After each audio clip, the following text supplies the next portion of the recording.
بسم اللہ الرحمن الرحیم۔ السلام علیکم۔ میرا آج کا موضوع سخن ہے ارطغرل غازی۔ ارطغرل غازی ایک ترکش ڈرامہ سیریل ہے۔ اس ڈرامہ سیریل نے پوری دنیا میں تہلکہ مچا دیا ہے۔ امریکہ نے تو اس کو خاموش ایٹم بم کا نام بھی دے دیا۔ آخر لوگ کیوں خوفزدہ ہیں اس ارطغرل ڈرامہ سیریل سے؟ کون تھا ارطغرل غازی؟ اس کی تاریخ کیا تھی؟ جب چنگیز خان نے کردستان پر حملہ کیا تو وہاں کے کچھ لوگ اپنے سردار کے ہمراہ اناطولیہ چلے گئے۔ کون تھا ان کا سردار؟ کیا تھا اس کا نام؟ ان کے سردار کا نام تھا ارطغرل۔ یہ 100 خاندان تھے جو 400 گھڑ سواروں پر بہت بڑا لشکر تھا۔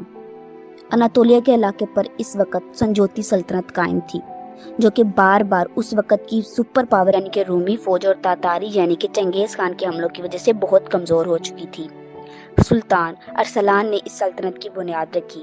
جب ارطغرل وہاں پہنچا تب بھی لڑائی جاری تھی۔ ارطغرل نے حق اور سچ کا ساتھ دیا اور وہاں کے سلطان کے ساتھ کندھے سے کندھا ملا کر دشمنوں کا مقابلہ کیا اور دشمنوں کو وہاں سے بھاگ جانے پر مجبور کر دیا۔ سلطان نے خوش ہو کر اناطولیہ کی مغربی سرحدوں کو ارطغرل کے حوالے کر دیا۔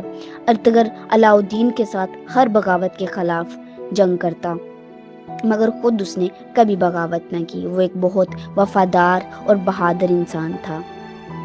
1258 میں چنگیز خان کے پوتے ہلاکو خان نے بغداد پر حملہ کر دیا۔ یہ صحیح معنوں میں خون کی ندیاں بہا دینے والا حملہ تھا۔ اس نے نوجوانوں کی کھوپڑیوں کے مینار بنائے، بچوں کو قید کر لیا اور علومی کتابوں کو پانی میں بہا دیا۔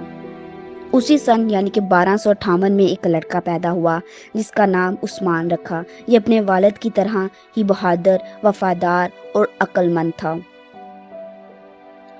اسی نے ہی خلافت عثمانیہ کو قائم کیا، جس کی بنیاد اس کے والد سلطان ارطغرل نے پہلے ہی رکھ دی تھی۔ اس کا مقابلہ کرنا کسی بھی فوج کے لیے ناممکن تھا۔ 1300 میں تاتاریوں نے سنجوتی سلطنت پر حملہ کر دیا، جس میں سلطان علاؤالدین مارے گئے۔ عثمان سنجوتی سلطنت کو چلانے کے لیے خود مختار ہو گیا۔ اس کے بعد سلطان عثمان نے دشمنوں کا ڈٹ کے مقابلہ کیا اور دور دور تک بہت سارے علاقے فتح کر لیے اور اسلام کا بول بالا کر دیا۔ یہ سلسلہ یوں ہی چلتا رہا اور عثمان نے 3 بھرے اعظموں تک اسلام کو پھیلا دیا۔ اس خلافت کی بنیاد ترکی میں رکھی گئی۔ یہ خلافت 1924 تک قائم رہی۔ 1923 میں پہلی جنگ عظیم کے بعد خلافت عثمانیہ کی مخالف اتحادی فوجوں یعنی کہ فرانس، جرمنی اور برطانیہ نے کی۔ انہوں نے ترکی کے سلطان کو زبردستی گھیر کر ایک معاہدہ کروایا اور کچھ شرائط رکھی اور کہا اگر وہ اپنے ملک کی امن اور سلامتی چاہتا ہے تو اس کو ہمارا یہ معاہدہ ماننا پڑے گا۔ یہ 100 سالہ معاہدہ تھا۔ اس معاہدے کو معاہدہ لوزان کہتے ہیں۔ اس معاہدے کے مطابق خلافت عثمانیہ کو ختم کر دیا گیا، ترکی میں سے اسلام کو ختم کر دیا گیا، ترکی کو ایک سرکولر ریاست بنا دیا گیا، یعنی کہ ترکی اپنے ملک میں سے پیٹرول کی ڈرلنگ نہیں کر سکتا اور نہ ہی وہ کسی دوسرے ملک میں سے پیٹرول نکلوا سکتا ہے، وہ صرف پیٹرول خرید سکتا ہے۔ اور ترکی کا ایک بہت بڑا سمندر جسے باسفورس کہتے ہیں اسے بین الاقوامی بنا دیا گیا، یعنی کہ اس سمندر میں سے گزرنے والے جہازوں پر کوئی ٹیکس نہیں لاگو ہوگا اور 100 سال تک اس کی مخالفت نہیں کی جائے گی۔ اس طرح ترکی اپنے ملک میں ہی قید ہو کے رہ گیا۔ یہ ترکی کے لیے ایک زوال تھا جو کہ بہت لمبا تھا۔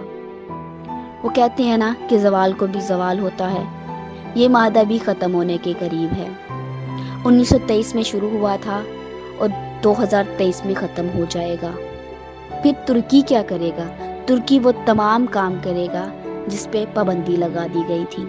وہ اپنے ملک میں سے پیٹرول کی ڈرلنگ کروائے گا اور باسفورس سمندر سے گزرنے والے جہازوں پر ٹیکس لگائے گا اور عنقریب ہی ایک بہت ترقی پذیر ملک بن جائے گا۔